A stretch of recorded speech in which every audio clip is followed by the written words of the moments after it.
Ladies and gentlemen, welcome to another episode of This Week in Reselling After Dark. And we're joined today with our guest, Chaz, with the Side Hustle Network. What's up, guys? Chaz. What is up? Guys, if you didn't hear last episodes, the one that we released on Thursday, make sure to listen to it because there was so much great information on that. So thank you, Chaz. But today, right now, on the After Dark episode, I really want to get into the nitty gritty. I know Kristen has some questions, but I know that we were talking a little bit off air. And one of my pet peeves is that people do not work hard enough to be. I'm trying to say this nicely. Oh, it's After Dark. It's Say it, Ray. Just say it. It's After Dark. What? Just people that they complain a lot and they want to achieve a certain goal, but they're not willing to work for that goal. Get off your ass. And is what he's trying to say. Yeah, pretty much. And it makes. And okay, so and I know that everyone's situation is different, but here's Chaz as a perfect example. Married, children, and had a couple jobs, and he started with a $500 and a 500 credit score before he started all this side hustle network empire that he has. So, Chaz, and I don't know if you share the same idea like me, and this comes from me. Like being a son of immigrants and seeing how hard my parents worked to achieve what they got. Oh, y'all got more work ethic than any of us. So, and like them not knowing any English and like opening up businesses and restaurants and all that, like there's no excuse. My dad was the same way. Yeah, like there is no excuse. So I don't know if you share the same ideas that I have or whatnot, but if you want to maybe like $500, 500 credit score. Now you have you have a warehouse. Now I've got $510. Yes. You made it. I made it. It's growing. It's growing. I upgraded my 2006 Mazda 6 to a 2009 Mazda 6. I'm riding good, man. There you go. I'm one step away from a Lambo at this point. Yeah. Right. I'm moving to Miami in a condo. Oh man. Only because you said it's please after dark hours. Please buy my yeah. So now, if you do that, you just got to put out. Now you got to put out a course. So you charge $1,000. I got to do a course. Yeah. Charge you for information that's on my YouTube channel. I'll just take my YouTube videos and put them into a course and put it behind a paywall. They'll be fine. There you go. And then I get my Lambo. Brilliant. It's too many people out there like that, man. That do shit like that. Like yeah. Oh, a lot. But Chaz, what would you say for the person that is listening to this and said, well, I don't know, like I want to achieve the good stuff, but it's like how do you get them? Motivation is kind of like a cheap word, like it's almost like a curse word to me because it's like, how much is that motivation going to get you that far? Right?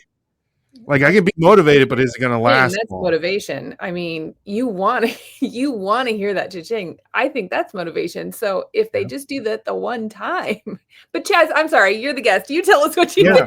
No, but still, right up my alley. That's how I think too. And here's the thing: is like motivation is the spark. I think motivation is required for most people because it has been for me. I know that, like for example, my health and fitness journey, like I've gained and lost the same 20 pounds so many times. And it always took that, like getting inspired or getting so sick and tired of my own shit that I had to make a decision to get up and do it. But that motivation, that spark is nothing. The fire that needs to be ignited is going to be the daily discipline of doing it. I've been using a phrase I heard lately. I love this, which is follow the plan, not your mood. That's what it comes down to. If you just follow how you feel, you are not going to achieve much because that's what I did for years. And for years, I'm like, I've been in this game as long or longer than some of these newcomers, and they're doing way better financially than I've ever done. Why? They probably just followed the plan way more than I did because I would only actually follow my actual schedule, my actual plan for maybe 3 days a week. And then I would question why I wasn't growing. And so about 6 months ago, like I mentioned on the previous one, when I got my head down and my eBay account was down to $500 for a rolling 30-day total, I wasn't actively trying to work. It was just leftover inventory that was on there. But I looked at it. I'm like, hey, $500, got storage unit full of crap. I'm gonna lock in on this. I'm gonna nail this thing down, and I'm gonna get rid of all the other side hustle stuff right now. Just hit pause because they're always gonna be there. Half the problem is just the squirrel shiny object syndrome, right? People love to say, and I no disrespect to anyone because I used to do this all the time. It's on my YouTube videos back in the day. I used to be like, oh, we have 8 streams of income. Only 2 or 3 of them were actually doing okay, right? It doesn't matter how many streams of income you got. If one of them is doing good, focus on that one until it's at scale. It's paying you a healthy wage and it's systemized to where you can go work on number 2 while the first one is still producing, rather than make something work okay-ish. It produces results. And then you're like, hey, this new thing, jump over here. Number 2 starts doing good, but then number 1 falls off. I did that for years. So I say that to say that I brought that $500 rolling 30-day total to now it's cruise control about $15K a month. And the cool part with eBay is that's mostly used clothing and it's about 50% profit. I only hit that because I decided to hit pause on everything else right now, focus just on one thing until I have figured out my system for this. And then I can plug in the VA for my listings. And then I can eventually plug in a photographer and then a shipper. And then my job gets to be the fun part, which is I want to go source 5 days a week. I want to go travel the US in an RV and make videos about sourcing on the road. Like, come on, that's the lifestyle right there. That's trust me, it's great. Yeah, it is. We're right there with you. So that's what our eyes are set on right now. And so to make that all happen, it came with insane consistency and discipline I've never had in my 10 years. The last 6 months have been arguably more productive than I have the last 10 years. I almost don't like telling people like, oh, I've been in e-commerce for 10 years because they're like, wow, you're probably doing millions. No, because I did this for way too long. Give me another year. We'll see where I'm at. But I'm on a much bigger scale now than I've ever been because I'm not allowing this to happen anymore. I think when you tell people you're in e-commerce, they automatically assume like Amazon. Oh, for sure. Well, you're doing. Oh, you got to be like doing millions of dollars. It's not. No. Easy. So do you sell? You don't sell on Amazon now, do you? Do you just do the? Not currently. Currently fighting a Section 3 suspension over there over some bogus stuff. But once that's back, I'll start getting it up and rolling again, and then selling on Walmart as well. But it all came down to I'm not going to touch those platforms again until I've got eBay at a cruise control. 30K a month is what I'm on target for right now.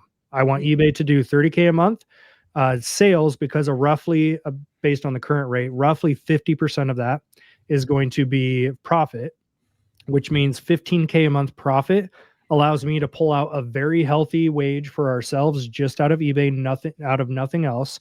I want eBay to cover all of our overhead.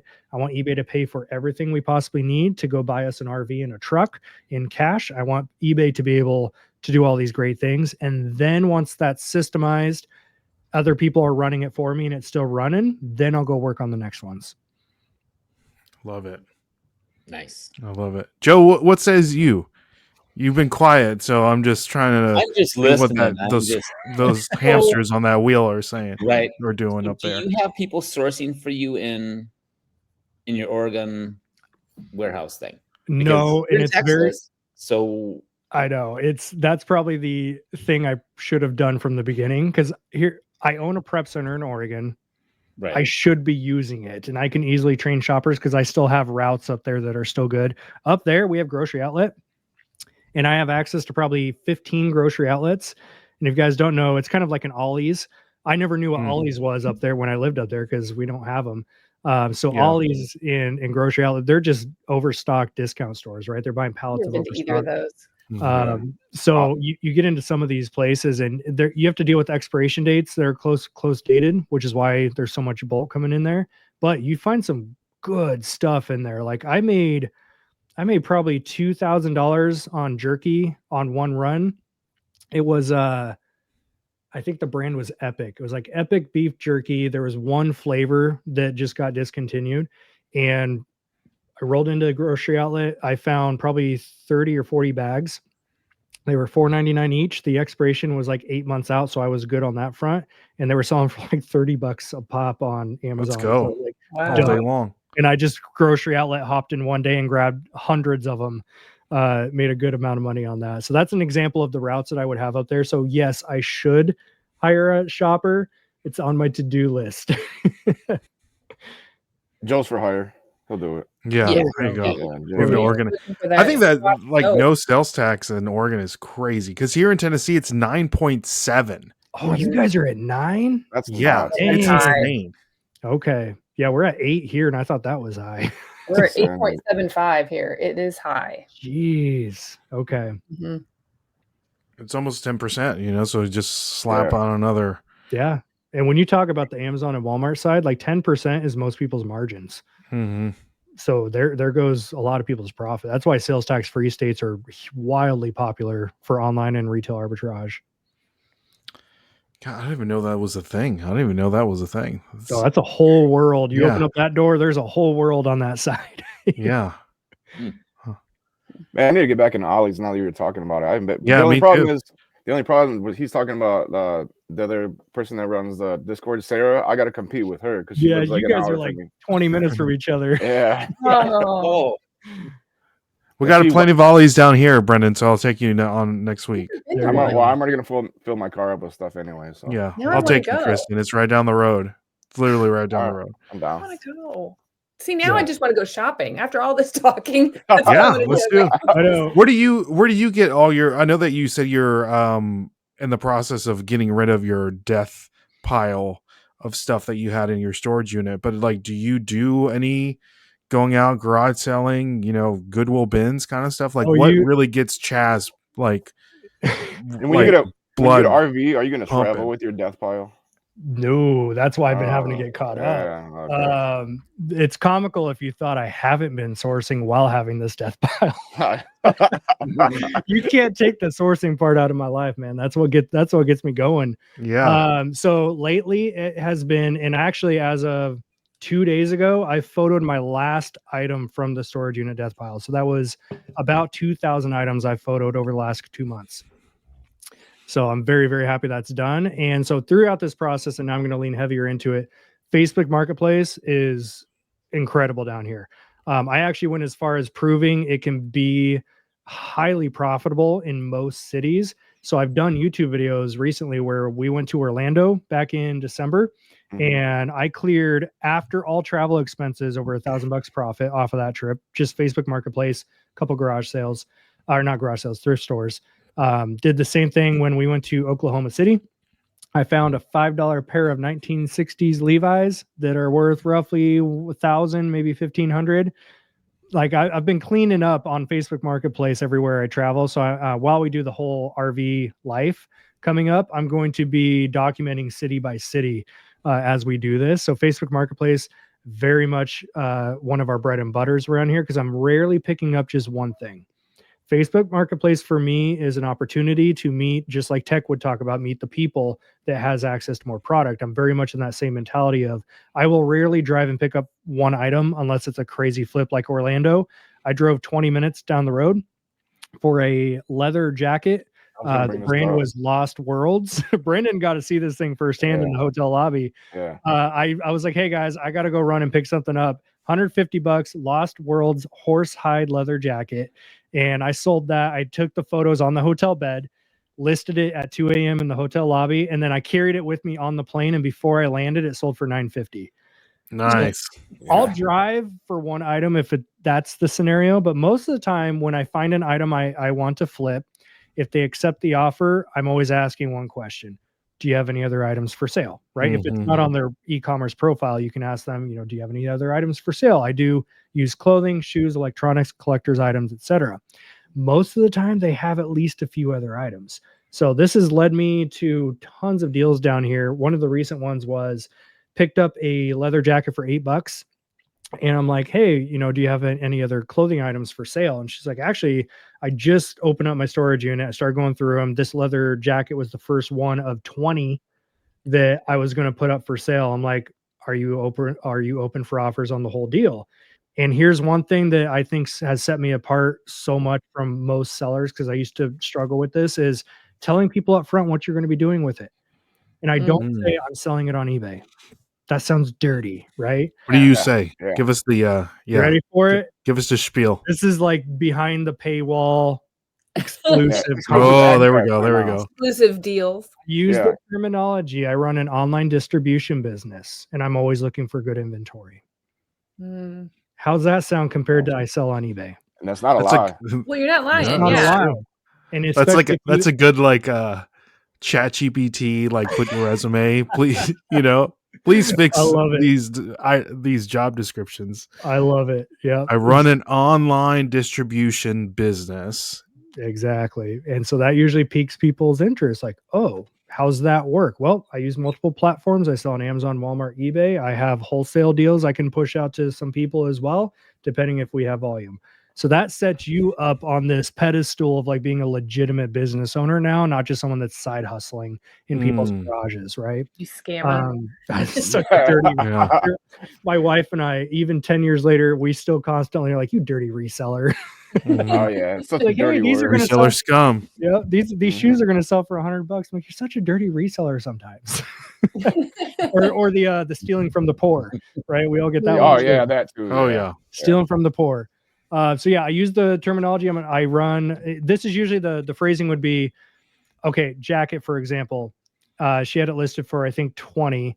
Something worked out where the deal ended up being $8 each. So on the 20 listed, I believe I offered 15, and she's like, cool, no problem. And from there, I gave the terminology, cool. If you have any other clothing items, I'm looking for more inventory. She goes, oh, inventory. I'm like, yeah, I run an online distribution business. So I'm always looking for good stuff.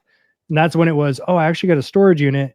This was one of the first 20 jackets I was going to start pulling out and listing. Are you open for offers? Sure am. Long story short, I show up, look through the jackets. I'm like, cool, I'll take them all. What's a price you'd be comfortable with? And it worked out to be $8 each. She was totally happy. That's amazing. And a lot of my deal, not everyone, but a lot of my deals work out where I'm picking up usually between 3 and 5 items per trip. So marketplace is probably my number one when I'm hitting it hard. And then number 2 is going to be thrift stores around here. I'm in San Antonio area. I'm kind of in between San Antonio and Austin, which means I can go both ways. So with that, I have access to all the Austin thrift stores. I've got access to all of San Antonio. So I've got like 50 thrift stores and Goodwills around here. And then we've got a heavy flea market scenery down here too. I haven't played around in it too much just because I had volume already I needed to work through. But now that that's done, it's go time. So I get to start playing around some flea markets down here too. Yeah, That's he'll say awesome. that, but then he'll come back from Ross with 15 bags of stuff. That's true. Like I was gonna say, in addition to that marketplace, they were in Orlando doing Walmart shipments on the hotel room. Yep. In the wherever we were. Yeah, we had a Airbnb, and half of us were doing Walmart at WFS, half of us were doing some eBay stuff, and I mean, there's so much money everywhere. It's pick your lane and go with it, but there's money everywhere. Mm-hmm. Like if you pick one town, you could do retail arbitrage, you could do online arbitrage from anywhere. You could do thrift stores, flea markets. You can sell on Mercari. You can sell on eBay. You can do eBay to eBay flips. You can buy from Walmart, sell on eBay. You can buy from Amazon, sell on eBay. You can buy from eBay, sell on other platforms. Like it's stupid how much access to money we have. It's just a matter of, like Tech would say, building up your knowledge base so you don't have to waste time with your phone as much. And then you can walk into a thrift store, garage sale, flea market. Boom. I know that that's worth $25. They have $2 on it. I'm going to pick it up. I don't have to whip out my phone. So knowledge base is a huge, huge part of this whole game. Yeah. The quicker you can identify stuff, the quicker you are in and out. Time is money in this game. That can be the difference of an extra 1 to 2 stores on a route if you don't have to take your phone out and look up comps on everything. That's what I was going to ask you. How long were you studying men's clothing brands? Like when you really months, hit it hard, were you? Months, okay. Dude. It was, so I was doing like my 60 to 75 item photos a day. That would take me, it depends on the item, right? Clothing is a little more time consuming than like just hard goods stuff. But let's say I'm in the garage for 4 hours just doing photos.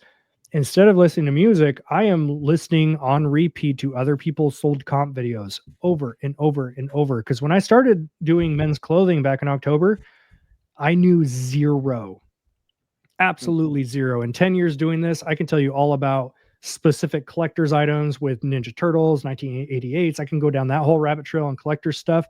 I can tell you about shoes. I can tell you about electronics, cameras, lenses. You put me in front of a rack of men's clothing, I don't know what I'm looking at. Mm-hmm. So in October, I'm like, well, what advice would I give to a newbie if they're like, I want to learn about toys? What do I do? Right? I see Ray's got the background of toys. Like, that takes knowledge to know what's back there on those shelves. Dude, Ray has way too many toys. I have way too many toys. Brandon, you can just leave the chat, sir. You can Okay. never have too many toys. That's me being like that's me being a child not getting what I wanted, and now that I'm an Exactly. adult Yeah. going back and buying everything. I'm gonna that I side with want. Ray because when I had my warehouse, my background was bigger than that with toys. My dad used to say the one who dies with the most toys wins. Exactly. I love this. So if somebody came to me, they're like, hey, I want to learn about toys. What would I tell them? Go look at other people's videos. Look at what sold. Why would a 1988 soft head Raphael Ninja Turtle sell for more than a 1992? Why? Right? You have to know the difference between this stuff. So I would tell them, go watch videos, go look at sold comps. You have to spend hours and hours and hours absorbing. And then the key is get your butt in the store and look up the comps in person. So while I'm listening to hours and hours and hours every single day of these sold comp videos from other sellers that are in clothing category, so I've never heard of these YouTubers before because I don't do clothing at the time. Yes, There you go. we've got a 1989 Party Wagon. Thank you, sir. Is that the remake though, or is that the original? He's on mute. If it's not, Come on, Brandon. No, it's an original. I got it from yes, the bins. sir. You got that at the bins? Yeah. I mean, that's a 40 flip right there. Depending But on I never had one as a kid, so I'll never get rid of it. No. Yeah, exactly. I'm right there with you. I got one complete in the box. I'm never getting rid of it. Yeah, I wouldn't either, man.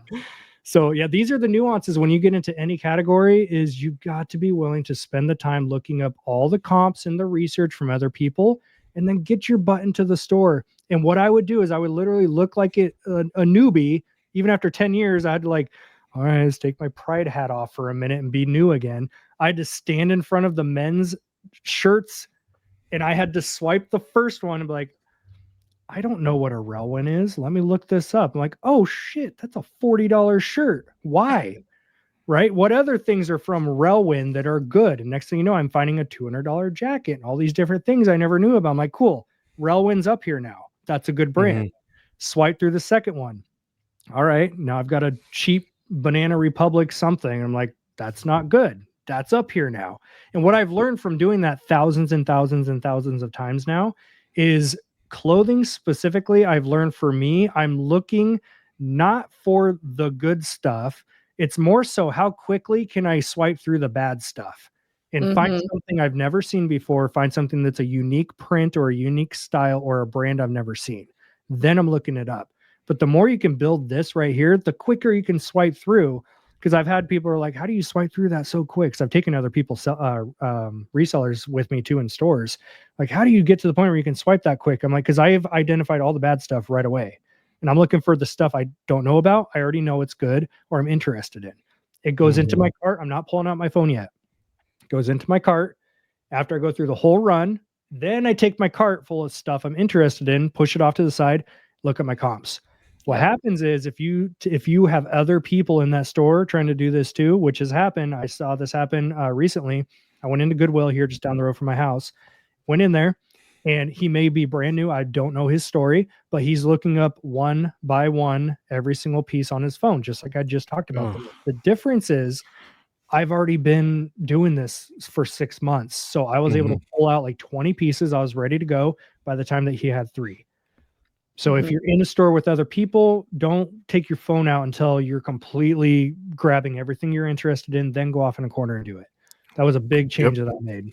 But don't be like one of those people that grabs the whole rack and then no, puts it or in at the bins, just like don't do that. No, play nice. Play nice, Joe. I have questions about Walmart. I mean, I love you source like I do when it comes to eBay and stuff. But how did you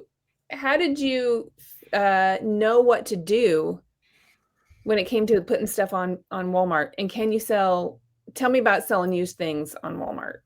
So ahead. the used program specifically is invite only, unfortunately. Okay. We went to a conference over in where was that? San Diego? San Francisco. San Francisco.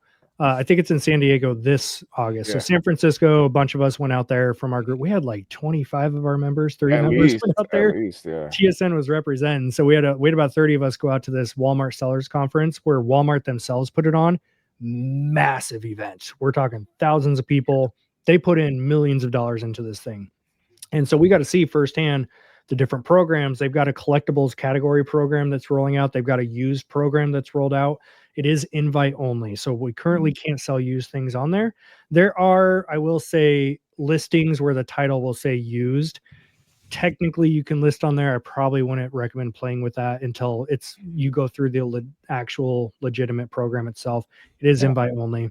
But my experience so far, similar to Brandon and a bunch of our members, we all started with our gal Sarah hosted a Zoom call last February, and she laid out the whole slideshow of here's how you sell on Walmart step by step. And then Sarah and I actually did a speaking gig down in Boss last month where we followed that same structure and gave away the blueprint there too.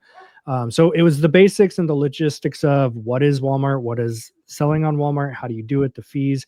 Once you get past that part, you can honestly use the Walmart Sellers app itself. And what happens is if you log on to the Wi-Fi that's at that Walmart, you now have a barcode scanner the same way an employee handheld would work. Wow.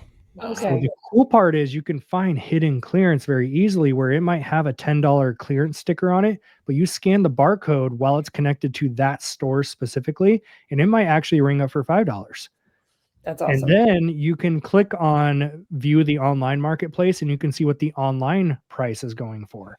So if I buy it for $5 in store, but it's selling on Walmart.com for $20, and like you're good to go. And then you do a test buy, right? We don't have access to data like we do on Amazon, where we don't have an in-depth Keepa chart. We don't have sales rank. We don't have estimated sales, that kind of stuff. Some softwares and programs are starting to come up with some loose data. It's not all entirely accurate. So you basically never want to go too deep too quick. So I only buy 3 to 5 at a time if I'm going deep on something. If I sell through quick, that shows me they're moving, then I'm going to go buy 20 if I can. Okay. Yep. And then when you do your shipping, I assume it's just like any other platform. It's super easy to figure out, and it's easier to do than Amazon. Exactly. Yeah. It's a very simple setup. You basically will tag on to the existing listing. And this is the difference. If you guys are not familiar with Amazon and Walmart, the beautiful part is no photos and no typing a listing out like you would do on eBay. You look at the fact that there's one product page and you can see view other sellers because everyone's just saying, hey, I have this item. I'm going to attach myself as a seller to this product. I have 5 of them and I want to sell it for this price. Submit.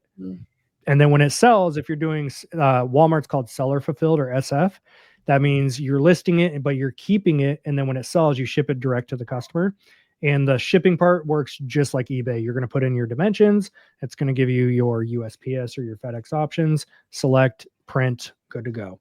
If you're doing WFS, which is Walmart fulfilled service, then you're going to ship everything in bulk off to Walmart.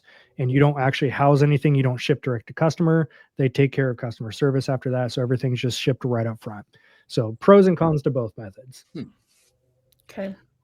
What is it that you do? Sarah had recommended a strategy that I still use because I did actively start selling some stuff back on Walmart now. Nothing at scale because I'm trying to just lock in eBay at $30K a month. Then I'll go scale that out. But the stuff I do have, I've been listing. I will list it as seller fulfilled, typically for a week. If it doesn't sell, then I'll ship it into WFS and then allow Walmart to take it over from there. Because what I'm finding is WFS. So if it's Walmart fulfilled, sometimes I'll rotate that buy box above if it's seller fulfilled. The same way that Amazon would work. Typically, they want the prime customers to be, or the prime sellers via FBA to be first dibs over the merchant fulfilled sellers. Gotcha. That's why I started doing Walmart only, because like I would have things seller fulfilled for like a week, and then I would send it in and it would sell like 24 hours. I think just seeing that it's fulfilled by Walmart, like people like that. So that's why I just send all my stuff. Yeah. There's a fee on that, right? Like, how does that work with Walmart? So if you're doing seller fulfilled, so you're listing it, you're shipping it to the customer, it's 15%. And then if you're doing a WFS, it's a $3.45 flat rate for kind of your standard size products. And then the rate will go up if you get into the larger, heavier stuff too. But it's a lot cheaper to do it that way, because if I sell something seller fulfilled, the cheapest ground advantage option I might get on something that's like 3 ounces and a small beauty product, I'm still going to pay like $4 or $5 to ship that somewhere. And that's because I'm in Texas, so I'm kind of central. Now in Oregon, because I have done Walmart stuff up there, if I ship from Oregon, that same $4 or $5 price point here in Texas now might be $6 or $7 because I'm trying to get it to Florida or the East Coast. So you can't beat that $3.45 fee that WFS offers. And the cool part too is when you ship everything in bulk, you're paying one price for the big box you're going to send it in. So for example, because we do Walmart service out of our Oregon location now too, we'll ship a shipment of 4 or 5 large boxes with like 300 items in it. We'll ship that all to Walmart for roughly about $40. Versus if you ship 300 individual items at $4 or $5 each, the savings is incredible. So WFS, there's pros and cons to both, but WFS, you can make a ton of money doing that route. Yeah, the shipping is so cheap, man. It's ridiculous. Wow. It's interesting. It's good stuff. Yeah. All right, so we're fixing to get down, we're wrapping up here, Chaz, so thank you so much for coming on. But I wanted to ask you this question. Any tips for resellers and a stage of and the reseller's life cycle, if you will, if you were to give a tip to a person that's just starting out, a person that's just kind of like in the middle and just kind of has bottlenecked and maybe wants to grow their business, or maybe not as motivated and maybe doesn't have like the structure to move on to the next level, like what tip you would give them, and another reseller that is super highly successful, that has warehouses and all that stuff, because you've been in all those 3 aspects in your reselling, I guess, cycle, right? So what tips would you give each of those 3 resellers? Because I'm sure the people that are listening, we have probably people that are listening that fall into all 3 of those categories. No pressure, right? Right? Yeah. Zero pressure. Brand new would be, don't waste time on things that are not going to bring in more profit. I had a conversation with somebody recently about this, where they were filling up, no matter what the item was, they were filling up all 24 photos on eBay. All 24. It was taking hours to do just 5 listings. And so that's crazy. That conversation, I quickly did not play the here's the easy way to, say this. I just got pretty blunt. I'm like, you need to stop wasting time on things that are not going to impact it. They were scrubbing shoes. And so this is not one conversation. This is multiple different people I've talked to that all do the same thing. Scrubbing shoes just to list it for an extra $5, when I can tell you firsthand, I stopped. I will do a quick wipe down if needed. I stopped cleaning my shoes. I know I'm going to get flack for this on the back end from somebody. I don't clean mine. I stopped cleaning shoes because I did a test. I would spend hours cleaning shoes to list them for an extra $10. And then one day I'm like, let me not clean the shoes and list them for the same price. They still sold. So that was what clicked in my mind. So my advice to a newbie is, that's been fresh on my mind. Pretty good tip. That's been fresh on my mind lately, is don't waste time on things that are not going to put profit in your pocket, or at least increase the value of the sale. Now, if you've got a $200 pair of Jordans, clean those puppies up, get every dime you can out of them, right? But for the bread and butter, $20, $30, $40 pair of shoes, you don't need to waste time. Make them look good enough for a photo, right? There we go. Don't clean your shit. That screenshot with my face is going to do wonderfully on right. Yeah. So that's one tip I would give newbies, because it's been fresh conversations I've had with multiple people, is just wasting time on all these things. Or like, for example, if you're going to be listing an item, especially with clothing, because there's so many variations and nuances with clothing. If you have a Tommy Bahama shirt, don't waste time 15 or 20 minutes deep trying to find the exact print of the shirt that you have to steal that listing. Just grab a Tommy Bahama shirt in 5 or 10 seconds, sell similar, grab the main framework, and then start uploading your photos. Change the title to what you have, fill out the item specifics, do your description, set your price. Like, that's going to be so much quicker than trying to find the exact blueprint copy of the exact item you have. Yep.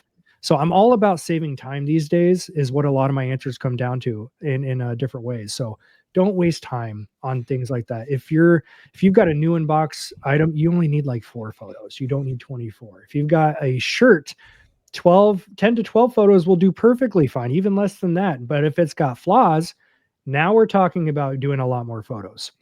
But in a nutshell, stop wasting time on things that don't put more profit in your bank. Yeah, 24 pictures for one listing is crazy. Yeah, that is crazy. That's crazy. Yeah. Only time I do that is like I've listed some high dollar stuff like the 1960s Levi's jeans. Oh, I bet your butt. Oh yeah, 24.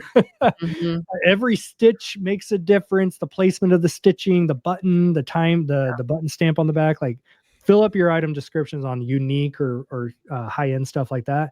But your descriptions, your titles, like, you don't need all this craziness people come up with for basic selling items, right?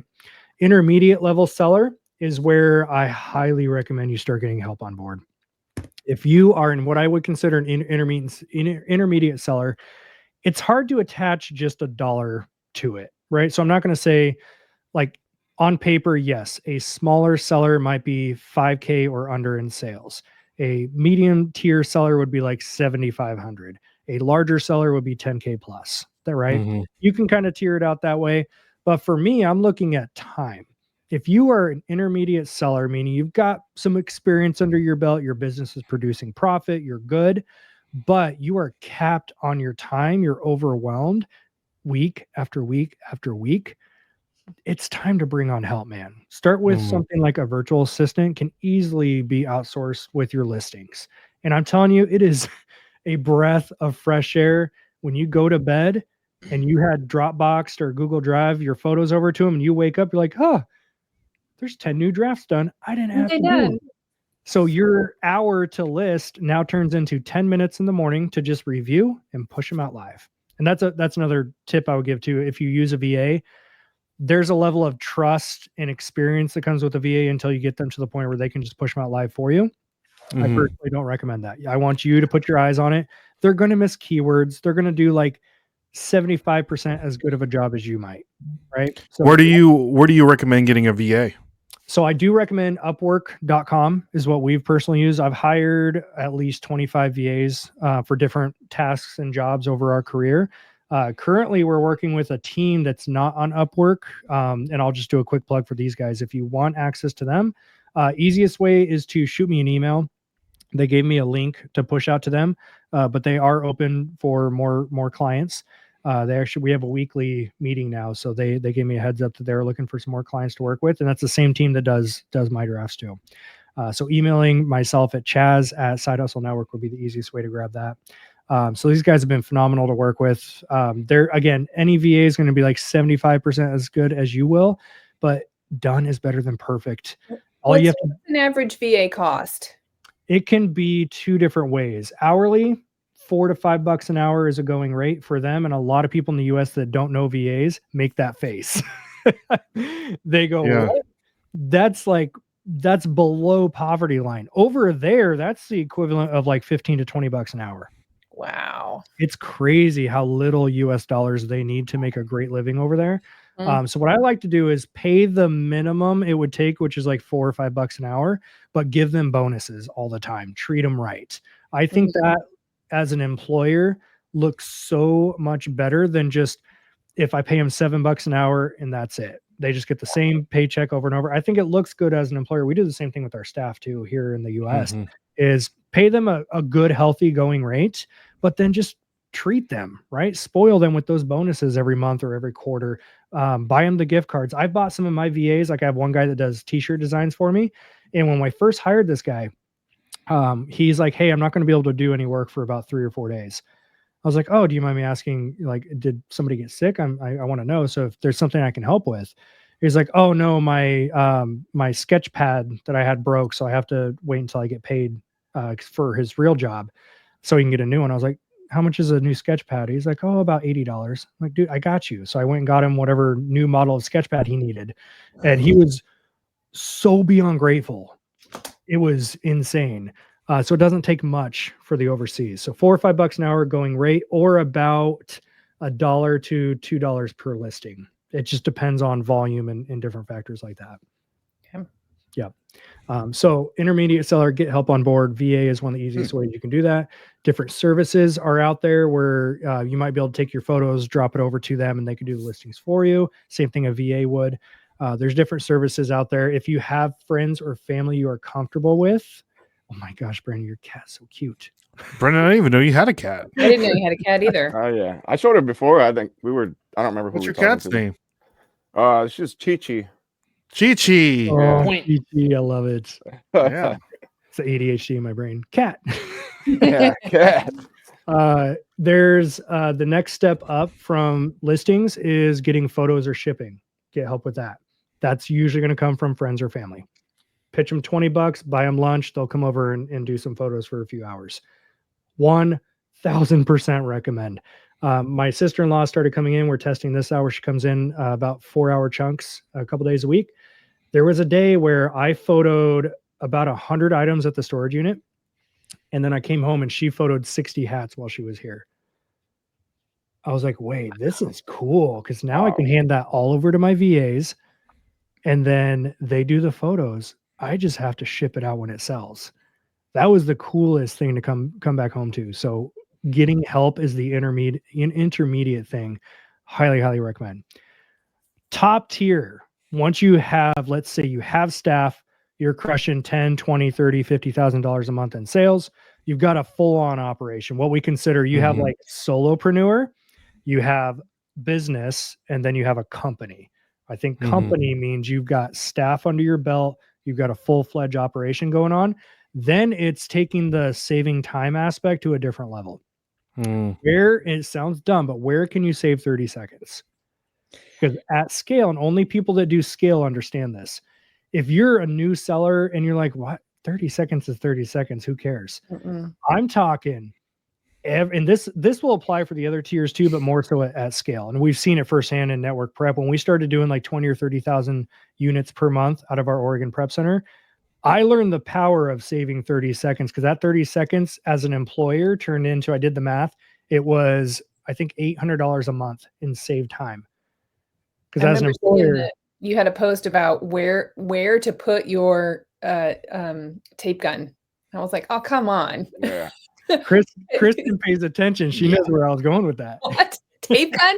If it isn't like where you're naturally reaching for it to get it and then put it back and it's in the same place every time so that you aren't walking around going, where's my tape gun? Didn't I just have my tape gun? That's like 15 minutes. I'm walking around looking for that stupid tape gun.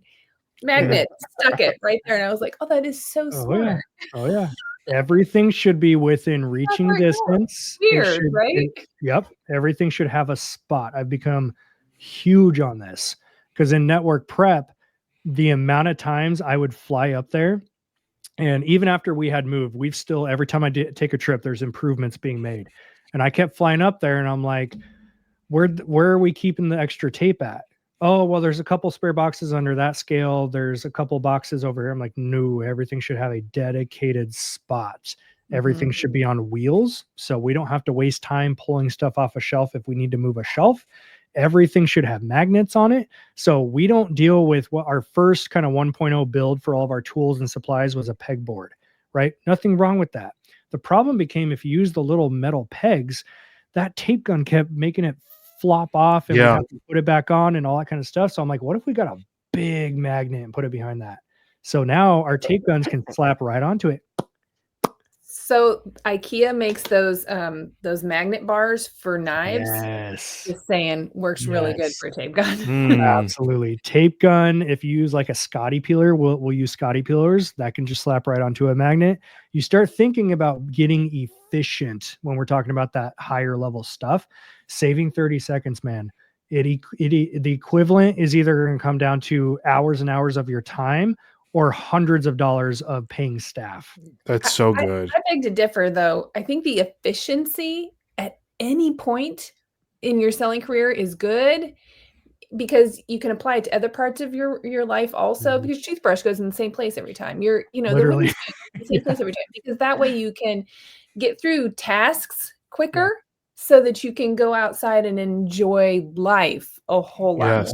So efficiency is everywhere, and it didn't dawn on me about that until you started talking about the tape gun, and I was like, I fiddle and fart around so much over here. Oh man, I'm wasting time here in the nut hut when I should be like hanging out with Mr. Squirrel or calling the grandbabies. I there are other things that are more important than spending 15 minutes looking for the tape gun.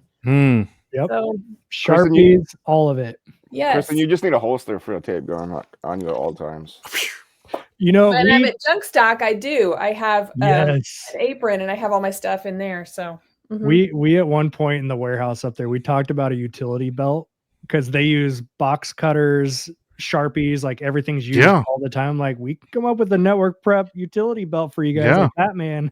I mean, I think that's like when you go to the airport and the people that have like all those pockets to keep themselves organized, but they can't find anything because they got to look in all the pockets. Oh my gosh, put it all in, know where your stuff goes, be efficient that way, because now you're holding up the line for everybody else that's got their stuff together.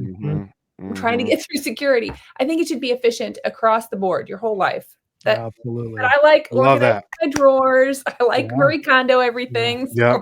I love it. I love it. Yeah. You just see my wife's spice drawer, Kristen. It's a work of art. It's a work of art. Spice drawer and the Tupperware drawer. Those are the two true tests. But I like the little like gadgets that you put in your drawers and in your cabinets to like make things work better. That's me. Lazy Susan, all that good stuff in there. Building, books, all the things. Absolutely. I love it. Those are all great tips, Chaz. That's amazing. Yeah. So I never thought about, like you said, 30 seconds, especially when you have employees. It's thousands of dollars at the end of the month, end of the year, if you really look at it like that. Yeah. If you zoom out to a year, like it's gut wrenching how much time and money is wasted on stuff. Yeah. It's like all the way. That's why if you have a warehouse too, like put things on wheels. I'm not kidding. I put all of our shelves and everything on wheels when I was last up there. And it was such a game changer because now all of our client product, instead of them taking it off a shelf, putting it on a cart, and that cart goes to the table, they wheel the shelf over to the table. That saved not 30 seconds. That saved at least 3 or 4 minutes of putting things onto the cart and taking it off the cart onto the table. So it's huge when you get to that level and you start paying attention, like, hey, where are we truly just wasting all this time at? Because it does make a big difference. Crazy. I love it. Anything else, guys? Joe's spinning, man. He's Googling virtual assistants. I'm taking notes. I've been seeing it and noticed it. Yeah. Well, Chaz, I'm literally an open book. Whatever you guys need, I'm here. And we'll make sure to put the Discord link down below if you guys want to join Brendan and Chaz in the recent adventures. I don't know if you want to do all that, but there you go, Chaz for sure. Chaz, thank you so much, man. This has been super informative, and I hope that guys, if you're listening to this and you like this, hit the thumbs, subscribe, all that good stuff. Make sure to follow Chaz if you're not already following him. And anything else for the people, Chaz? No, just get out there and put in the work, man. For real. There you go. I love it. I love it. Well, my name is Ray. I'm Kristen. I'm Joe. I'm Brendan. And we'll catch you guys on the flip side. See y'all and God bless. Flip side.